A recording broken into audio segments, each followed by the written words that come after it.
Welcome to Sunshine Cathedral's Queer God Squad. It's Wednesday, July 31st, 2024. I'm Reverend Dr. Darrell Watkins, the Senior Minister here at Sunshine Cathedral. I am Reverend Dr. Robert Griffin, the Executive Minister. Faith and religion can be complicated for the LGBTQ+ community. Surveys show that evangelical faith is the justification for the greatest attacks on the LGBTQ+ community. I am Reverend Kevin Tisdall, the Minister of Education. The Queer God Squad is going to explore our religious community. Let's explore the big news of the day and what it means to you. I am Reverend Dr. Ann Atwell, the Minister of Connections. This is live, and then we are available on demand.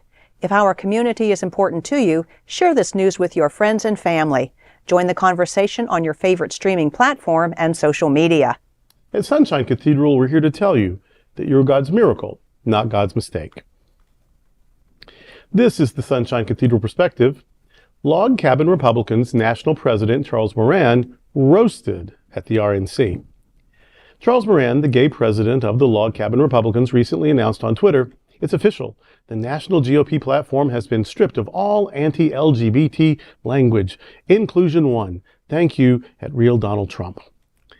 Moran shared a photo of himself holding a booklet-sized version of the newly revised Republican Party platform. However, despite the removal of the party's long-standing opposition to same-sex marriage, the platform still emphasizes traditional family values, stating Republicans will promote a culture that values the sanctity of marriage, the blessings of childhood, the foundational role of families, and supports working parents. We will end policies that punish families. Much of this year's platform is based on the ideology of evangelical religious beliefs first. Ironically, Moran's celebration was met with fierce backlash from fellow conservatives within a few minutes of sharing the post. One conservative user commented, "You are a disgusting pedophile." Others joined in calling him a faggot. Many comments used religion and God to totally reject Moran and the Log Cabin Republicans. Some users mocked him for supporting Republicans and believing that they would accept him. Hatred for minorities, or hatred in general, along with far-right misrepresentation or misinterpretation of religious content and values to fulfill political aspirations, is a fire no one should play with. However, it seems we are yet to learn this lesson. Yeah. This is a painful story, actually. I remember years and years ago, in the 90s, there were, people having the same discussion. How can LGBTQ plus people be Republican or whatever? And the response was, well, how can LGBTQ plus people be Christian? And so if we think that as Christian people, we can be part of the church to change the church, we've got to allow people the same thing and wherever they are. That, okay, yeah, your people right now aren't about you, but you won't go away. And you're going to stay in there and change them. So we have to respect that. And I bought that. I bought that 30 years ago. I don't know that I can buy it as much anymore. Because this isn't about, do you cap the taxes at this much? Or do you raise the age to something or another? Or, is this the best way to maintain defense? Or this isn't about policies. This is about, okay, we all want a thing, and we're somehow disagreeing about how to get the thing. And that's where the compromise is going to come in. That's what politics is. And now we're going to get somewhere. That's not what this is. This isn't different ways to accomplish a good thing that we all agree is a good thing. This is complete just rejection and annihilation and silencing and demonization of the other. And I don't know how much you can work with that. Now, still, good on people who want to try. If you want to internally, and people are doing it, want to internally change an ancient juggernaut of an institution like the Roman Catholic Church, good on you. That's a big thing to take on, and you have to celebrate tiny little victories because that's all you're getting at a time. So I try to keep that in mind, that this is its own kind of courage, this is its own kind of integrity, this is its own kind of good. And it takes that along with all these other approaches that we use to create effective change. I try to keep that in mind. I try to really believe that. But when an organization, whether it be a church or a party or a club or a family or a town or a college or whatever, when it becomes so toxic that it really is about those people are horrible. Not their ideas are bad. Not that we disagree with their way of doing things, but they are innately just despicable. Or because of who they are, we know they do these 20, 30 terrible things. just because that's what those people do. I don't know how you fix that. I don't know how you deal with that. I don't know how you treat that with respect or dignity or try to work with that. So that's the struggle in my mind. When is it, you're not getting rid of me. Right. I'm going to sit here and I'm going to make you a little bit better than you even want to be. You're going to have to deal with me and you're going to be a better person as a result. When is it that? And when is it, please love me? I believe the things you believe. I want to be on your team. Please pick me. When is it standing up for what is right within your group? And when is it begging your group that has gone off the rails toxic to please still love you? One, I think, is probably pretty noble, maybe a little bit lonely. And the other, I think, is just tragic and desperate and a sign of brokenness. Now, I don't know this Moran person. I can't judge him. But you celebrated one little thing. They took out some ugly language. They didn't put in affirming language. They use a lot of coded language. It still means all the things that they said the whole time. Yes. But they just took out one thing that was hurtful. And for saying, yay, thank you. And then you did think, oh, thank you so much for you taking out this hurtful word. And the immediate response from your peers was to dehumanize you. Mm-hmm. I don't know that it's healthy to stay in that situation. I don't know that I would stay another minute after that. Right. I don't think I could have stayed with all the stuff I've heard over the decades. But my grandmother was Republican. I mean, really, Republican just meant we are going to go about this differently. We all want everybody to have enough food. We want peace in the world. We want kids to have a good education. We all want the same thing. But this is how we're going to do it. And that's not what the discussion is anymore. And hasn't been since about the early 80s. Right.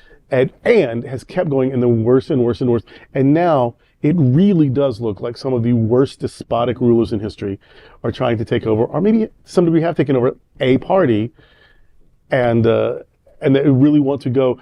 I know it's almost cliche now to even mention the Handmaid's Tale, but Fahrenheit 451. That used to be, it all seems just dystopian and out of the reach. Animal Farm.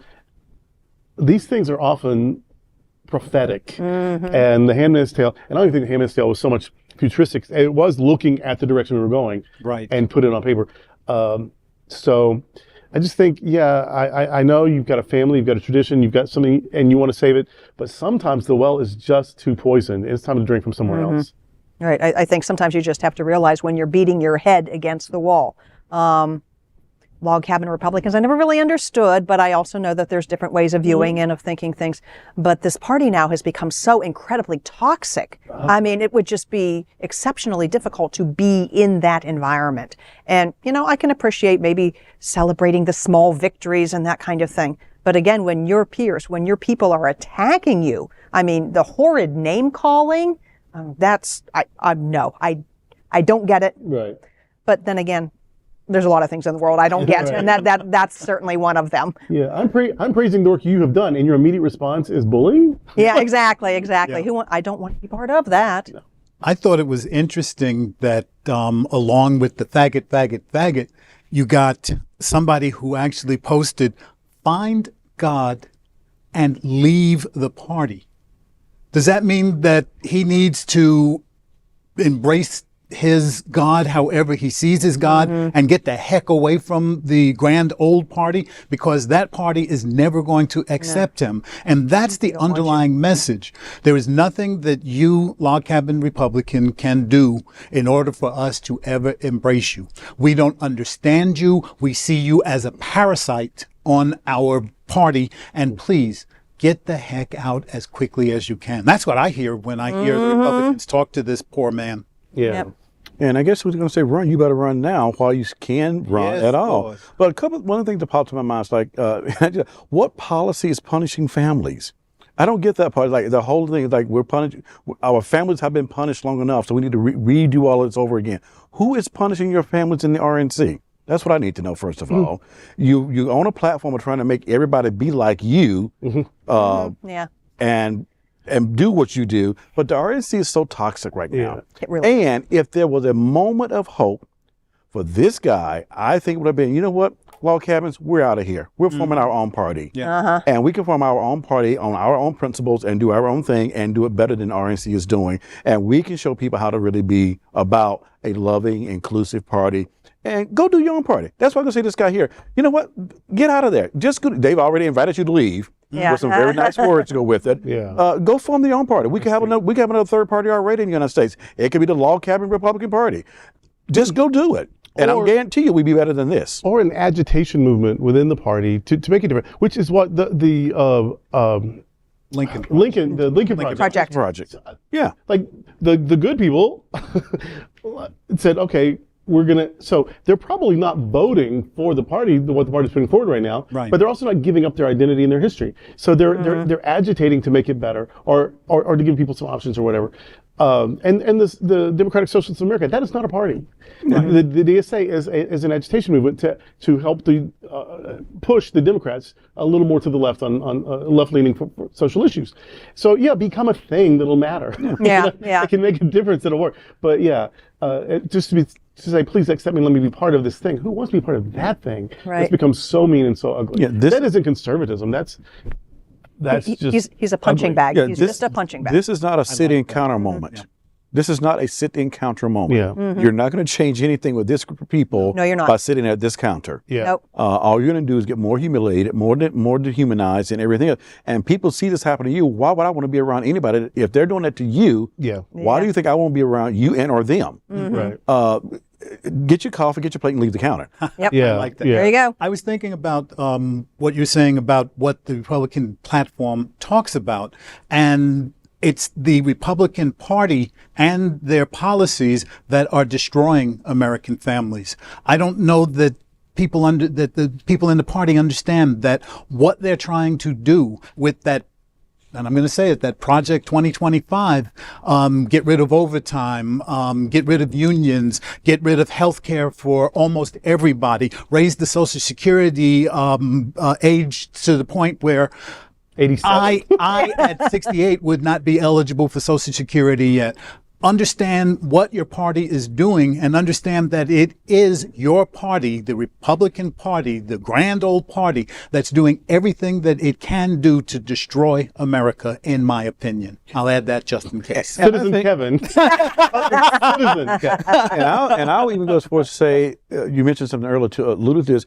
I think it is just this party. This is not America. No. Correct. It is just this party, and they are as sick can possibly be. Because they're based on grievance. Yeah, grievance and elevating someone that does not deserve to be elevated, in my opinion. But this is their camp, and ain't nothing going to clean this camp up right now. That's right. Right. Nothing is going to clean this. They're at level 5 conflict. It's burn it all down. Yes. And while they're trying to burn the American, as we know it down, their own party is on fire more than anything else. So this is not America. This is just their party. Eat your own and be done with it. There's new stuff to happen. Yeah. Right. Right. Well, we'll see. I hope you're right. I hope this is not America. This is not America. But enough of America, like, is okay with it, even if they're not 100% on board. They're at least okay with it, or so apathetic they don't care one way or the other. And so there's good, there's and then there's evil. But I think is the worst of the bunch because they're really adding power to the other. And we've seen it over and over and over. I know we're still historically a pretty young country or whatever, but we still don't have an equal rights amendment in our Constitution. That's right. It never passed. That's right. You know, we no longer have bodily autonomy protected in our Constitution. We had a sitting president put forward a Supreme Court nominee, and the Senate leader just said no, we're not doing that. We're going to wait over a year because. So you only get to be, if you're not white, you only get to be president for 7 out of 8 years.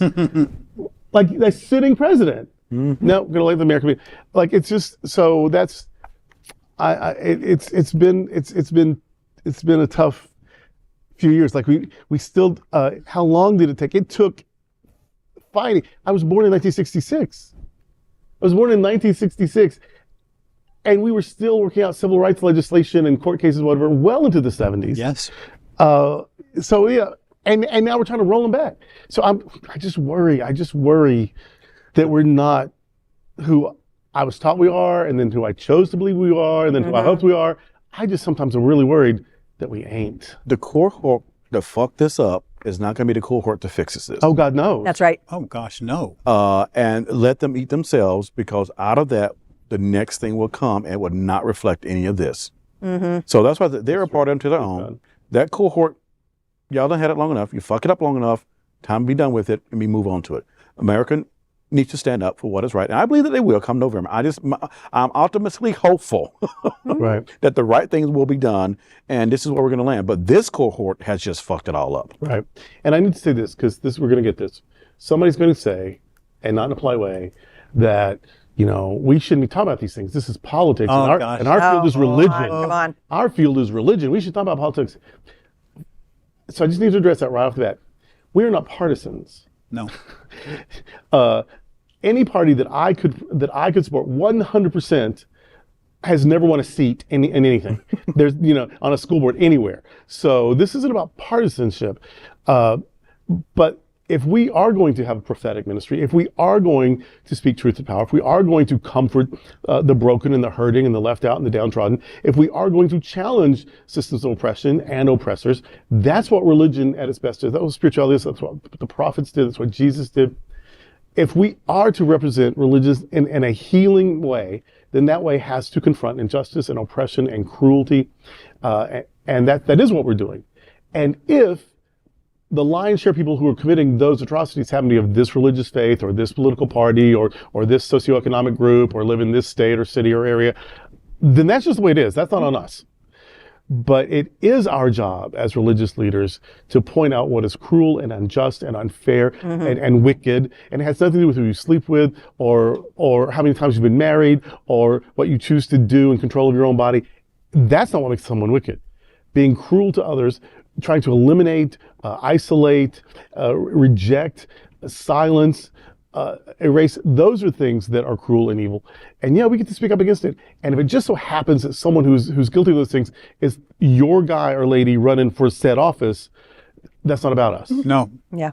And that's not about what you're calling politics. That is just another way of trying to silence objection to cruelty. And we're not going to be silent. We're just not. And we're speaking out, as Jesus did, calling out the dysfunction of the That's right. systems. Yes.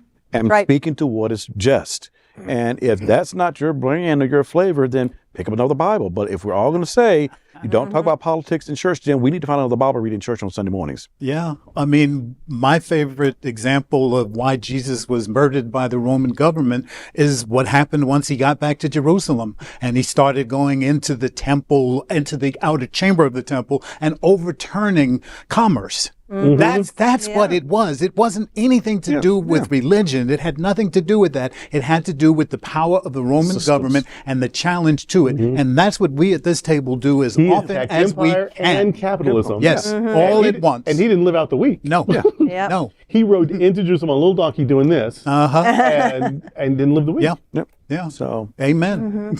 And all of God's people said, amen. Well, that's today with the Queer God Squad. We want to thank you for joining us.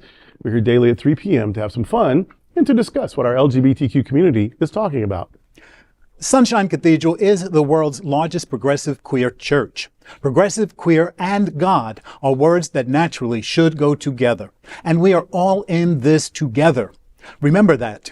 you are God's miracle, not God's mistake. Until next time, we are the Queer God Squad. Goodbye.